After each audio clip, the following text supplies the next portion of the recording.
Fala aí, galera botafoguense, mais uma vez com vocês aí trazendo conteúdo acerca do nosso glorioso Botafogo de Futebol e Regatas. E hoje muito mais feliz do que ontem, né? Pelo menos ontem até a hora do jogo, onde nós tínhamos ainda uma apreensão muito grande em relação ao que poderia acontecer no jogo, mas graças a Deus o nosso glorioso Botafogo de Futebol e Regatas venceu. E nós falamos isso no final do nosso vídeo de ontem, né? Que tenhamos um excelente domingo. E tivemos. O Botafogo fez um jogo bem honesto, bem justo. Nós sabemos hoje de todas as limitações que o Botafogo tem. E isso nos dá uma certa apreensão.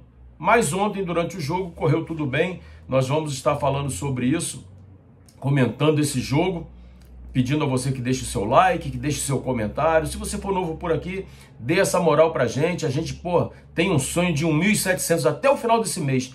Tá faltando ainda um númerozinho legal, mas já ultrapassamos a barreira de 1.630. Então, se você der essa moral pra gente, a gente, chega aos 1.700, valeu? Vamos estar falando sobre isso logo depois da nossa vinheta.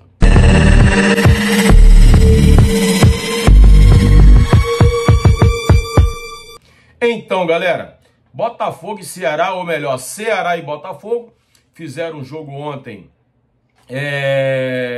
que era importantíssimo tanto para o Botafogo quanto para o Ceará, uma vez que o Ceará acabou caindo para a 13ª posição e o Botafogo se manteve ali em quinto.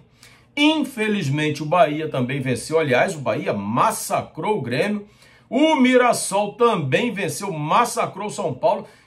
Esse Mirassol é impressionante, é um fenômeno o Mirassol. Eu não sei da onde surgiu esses jogadores conhecidos que são até bons jogadores, mas já assim, mais para final de carreira, como é o caso do Reinaldo. O cara tá voando, fazendo gol, artilheiro do campeonato. Tá uma loucura esse time do Mirassol. E ontem passou o carro pelo São Paulo, que passou bonito. E o Botafogo segue aí na cola. Vamos ver até onde a gente consegue ir. Ontem o Botafogo fez um jogo, bem legal diante do Ceará. Gostei demais da atuação do Vitinho. Gostei demais da atuação do David Ricardo. O Nilton, partidaço de novo, né? Eu sempre tenho exaltado aqui o Nilton, até porque é um jogador que eu critiquei muito. Então eu tenho por obrigação falar bem dele quando ele vai bem. E o Nilton tem ido muito bem. É o melhor jogador do sistema defensivo que nós temos ali na volância ali. Hoje é Nilton e mais um de volante. Eu não quero saber se é Marlon, se é Danilo, se é Alan.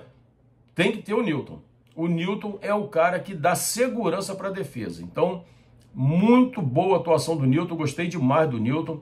O Alan começou dando mole, né? É um jogador que eu particularmente não acho que tenha que continuar para a próxima temporada. Mas depois de uns certos molezinhos que deu, de parar nas jogadas, eu não sei o que está acontecendo com ele, que ele parece que vai para dar o combate. Se o cara passar, ele não volta, ele não vai atrás para poder tentar tirar a bola, ele fica parado. Mas depois ele equilibrou, fez um jogo justo também. E aqui a gente tem que procurar fazer sempre justiça. Eu critico muito, mas eu acho que quando o jogador vai bem, a gente tem que chegar aqui também, ter a hombridade de falar que ele foi bem. E o Alan fez um jogo bem razoável, bem razoável. Não é aquele Alan que nós esperávamos, logicamente, mas fez um jogo bem razoável. Santos Rodrigues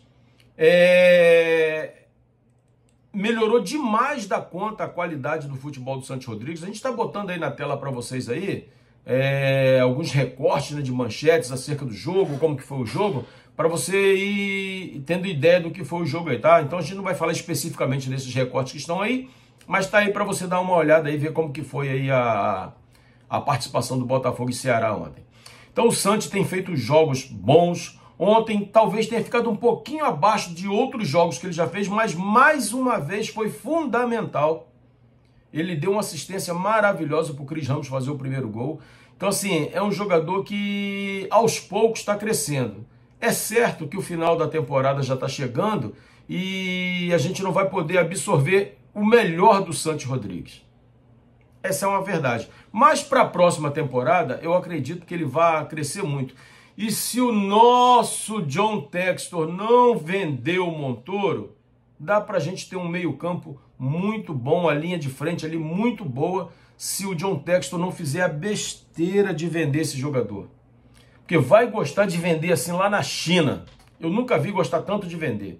Desmontou tudo que fez esse ano e aí a gente está passando por essas dificuldades todas. Então, se mantiver o Santi, o Montoro, pô, vai dar uma sustentação muito boa nesse meio campo e ataque aí. Então, vamos aguardar para ver o que acontece. Então, o Santi, mais uma vez, fez uma partida boa. O Correia, esse jogador é interessante. Porque quando você olha o toque que o Correia dá na bola, a maneira como ele conduz a bola, você vê que ele é um jogador inteligente, que ele é um jogador que sabe jogar. Mas o que falta no Correia? Intensidade. Não tem intensidade nenhuma no jogo. Fez um jogo até bom. Não vou dizer que ele fez um jogo ruim, mas falta nele intensidade. Se ele fosse um jogador que participasse mais do jogo, sei lá, tá faltando alguma coisa no Correia.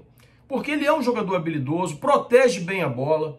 Agora, ele não é intenso no jogo, durante o jogo. E o futebol de hoje não dá mais para ser aquele jogador que para, olha, dá um toquinho pro lado. Não tem mais isso no futebol brasileiro.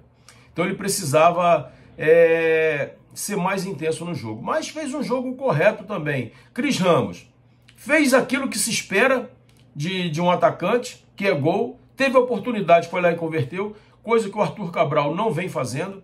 O Arthur Cabral tem tido algumas oportunidades durante os jogos e não consegue concluir em gol. O Arthur Cabral está com muita dificuldade de finalização. Veja que o Cris Ramos parece que fez o 10º jogo dele ontem e ele tem 4 gols, parece. E teve participação no gol de ontem também, né? Aquele bafafazinho que rolou na área ali, ele teve participação. Então, o centroavante é isso. Ele não precisa jogar bem o tempo todo, mas a oportunidade que ele tiver, ele tem que concluir em gol. E ontem o Cris Ramos fez isso. Jefinho, começou muito devagar, meio sonolento. Aos poucos ele foi melhorando, foi agraciado com um belíssimo gol. E aí é que está um detalhe em relação ao Jefinho. O Jefinho, se ele se dedicar legal à carreira, ele é um jogador muito diferenciado. Quem viu o jogo ontem percebeu que no lance do gol, ele dá um toquinho tirando a bola para poder tentar aquela bicicleta ali. Uma bicicleta meio pequenininha, né? Bicicleta de criança, não foi uma bicicleta, mas foi uma bicicletinha de criança. Mas isso demonstra a inteligência dele, a visão de jogo que ele tem, como que ele pensa rápido a jogada. Então é um jogador que se ele se dedicar integralmente à profissão dele, cara, é um jogador diferenciado, é um jogador inteligente. É o jogador que tira o inesperado do jogo. Não é aquele jogador que fala assim, já sei o que ele vai fazer, vai tocar para o lado, vai cortar para cá. Não, ele tem o inesperado. O adversário é surpreendido pelas coisas que ele faz, mas ele precisa se dedicar. Então, assim, ele ontem não entrou jogando, né? Ele estava no banco, ele entrou com 10 ou 12 minutos por aí, porque o Matheus Martins, num pique que ele deu lá para tentar ganhar uma jogada, ele sentiu uma lesão na coxa, uma fisgada na coxa ali e deixou o jogo. Então não dá nem para pontuar aqui a nota do Matheus Martins. É outro jogador que eu acho que muito abaixo. 2024 foi um ótimo suplente, um ótimo reserva, mas 2025 muito abaixo daquilo que se esperava. No contexto geral, o Botafogo fez um bom jogo. Eu tenho dito aqui, as nossas limitações técnicas hoje, elas não nos permitem mais fazer jogos extraordinários como fizemos na temporada passada. Então a gente tem que entender a realidade. A realidade do Botafogo hoje é essa. Então, assim, dentro dessa realidade, foi um jogo muito bom, foi um jogo muito tranquilo do Botafogo. Léo Link ali passou mal, achei até que fosse ser substituído, já rolou uma apreensão, mas aí depois ele foi lá, se recuperou e conseguiu se manter no jogo. Cometeu uma falhazinha ou outra, mas no contexto geral também não foi muito sobrecarregado. Aliás, fazer um comentário aqui sobre o Marçal. O Marçal foi sensacional, uma bola que já tinha passado pelo Léo Link e ele tirou de cabeça. Seria ali um gol que traria uma preocupação muito grande para o Botafogo e o Marçal foi muito bem também. Então, no mais é isso. Cuiabano jogou uma boa partida, mediana ali, não foi lá extraordinário demais, mas fez um jogo tranquilo. No mais, foi isso que aconteceu no jogo, valeu? E eu vou deixar agora no final do vídeo aqui um vídeo aqui de um amigo que todo mundo conhece aí, né, que é o Jarbas das Taças, e ontem ele fez um vídeo aí citando o nosso canal, e a gente queria estar aqui também botando esse vídeo dele aí, até para homenageá-lo. E você que pretende fazer aí, mandar fazer uma réplica da Taça da Libertadores, do Botafogo, do Campeonato Brasileiro, Jarbas das Taças, tá? Fiquem com esse vídeo aí agora no final. Oi Marcelo, aqui é o Jarbas das Taças. Todo mundo que segue você aí no Central Fogo vai saber que você está ganhando uma plaquinha, ó, que vai no troféu da Libertadores. Eu tô mandando para você de presente Jarbas das Taças. Ao mesmo tempo, você tá participando do sorteio do troféu do nosso Botafogo, o Brasileirão. De graça. Valeu, Marcelo. Grande abraço. Sucesso, eu te acompanho no canal aí. Convido todo mundo a te acompanhar. Grande abraço. Valeu, galera. Forte abraço. Tamo junto e até a próxima.